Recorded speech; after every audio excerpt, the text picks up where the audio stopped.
ത്രിയേക ദൈവതിരുനാമത്തിന് മഹത്വം ഉണ്ടായിരിക്കട്ടെ. എത്രയും സ്നേഹമുള്ള വിശ്വാസികളെ, വിശുദ്ധമായ 50 നോമ്പ് ഒരാഴ്ച പിന്നിടുകയാണ്. ഇന്ന് തിങ്കൾ സന്ധ്യ.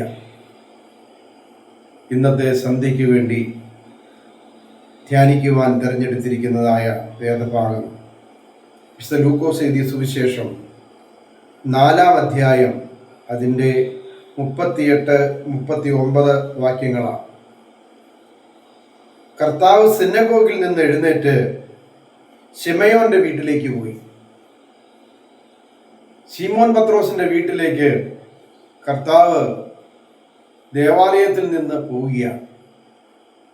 അവിടെ ചെന്ന് പനി പിടിച്ച് കിടന്ന പത്രോസിന്റെ അമ്മായി അമ്മയെ എഴുന്നേൽപ്പിച്ച് സൗഖ്യം കൊടുക്കുന്നതാണ് നമ്മളിവിടെ കാണുന്നത്. ഏറ്റവും ചെറിയതായ കാര്യങ്ങളിൽ പോലും ദൈവം ഇടപെടുന്നു. വലിയ വലിയ അത്ഭുതങ്ങളെ കുറിച്ച് പറയുവാനാണ് പലപ്പോഴും പലർക്കും താല്പര്യം.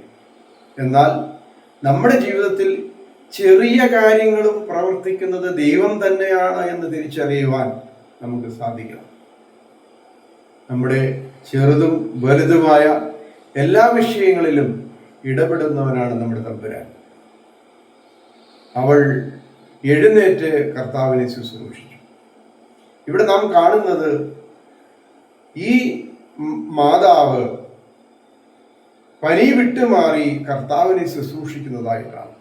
നമുക്ക് കർത്താവ് തരുന്ന സൗഖ്യവും സമാധാനവും വിടുതലും എന്തിനു വേണ്ടിയായിരിക്കണം?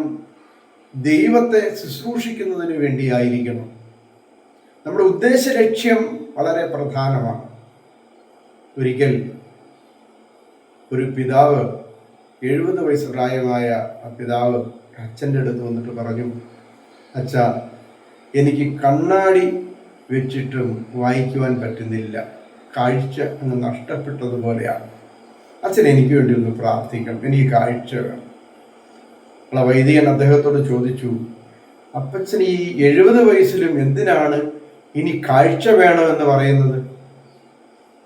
അപ്പോൾ അപ്പച്ചൻ പറഞ്ഞു, അച്ഛാ, എനിക്ക് ദൈവവചനം വായിക്കണം. അത് ഞാൻ സ്ഥിരം വായിച്ചു കൊണ്ടിരുന്നതാണ്, ഇനിയും എനിക്കത് വായിക്കണം. അച്ഛൻ എനിക്ക് വേണ്ടി ഒന്ന് പ്രാർത്ഥിക്കണം. ആ വൈദികൻ ആ അപ്പച്ചൻ്റെ ശിരസിൽ കൈവച്ച് പ്രാർത്ഥിച്ചിട്ട് പറഞ്ഞു, അപ്പച്ച, കണ്ണാടി എടുക്കുക. കണ്ണാടി അദ്ദേഹം എടുത്തു. ആ വിശുദ്ധ വേദപുസ്തകം അദ്ദേഹത്തിൻ്റെ കയ്യിലേക്ക് കൊടുത്തിട്ട് പറഞ്ഞു, വായിക്കാൻ പറഞ്ഞു. അപ്പച്ചൻ വെള്ളം പൊളിച്ചു വിട്ടതുപോലെ വേദപുസ്തകം വായിച്ചു. തൻ്റെ മരണം വരെയും പിന്നീട് ഒരിക്കലും അപ്പച്ചൻ കണ്ണാടി ഉപയോഗിച്ചിട്ടില്ല. ഇവിടെ നാം കാണുന്നത് അദ്ദേഹത്തിൻ്റെ ഉദ്ദേശശുദ്ധിയാണ്. നമുക്ക് ദൈവം എന്തിനു വേണ്ടിയാണ് ഇത് പ്രവർത്തിക്കുന്നത് എന്ന് ചോദിച്ചാൽ നമുക്ക് മറുപടി പറയാൻ സാധിക്കണം. എനിക്ക് എൻ്റെ കർത്താവിനെ ശുശ്രൂഷിക്കണം, എനിക്ക് അവൻ്റെ സാക്ഷിയായി മാറണം. ദൈവരാജ്യത്തിൻ്റെ സാക്ഷികളായി മാറുവാനാണ് ദൈവം നമ്മെ ഉപയോഗിക്കുന്നത്. അതിനിടയാകട്ടെ എന്ന് പ്രാർത്ഥിക്കുന്നു. ദൈവമായ കർത്താവേ, ഞങ്ങളുടെ ജീവിതത്തിൽ നിന്റെ സാക്ഷികളായി തീരുവാൻ ചെറുതും വലുതുമായ ഞങ്ങളുടെ എല്ലാ പ്രവർത്തനങ്ങളിലും നീ ഞങ്ങൾക്ക് കൂട്ടായിരിക്കണമേ. ഞങ്ങളെന്നാളും നിനക്ക് നിന്റെ പിതാവിനും പരിശുദ്ധാത്മാവിനും സ്തുതിയും സ്തോത്രവും സമർപ്പിക്കുന്നു, ഇപ്പോഴും എപ്പോഴും എന്നേക്കും തന്നെ. ആമേൻ.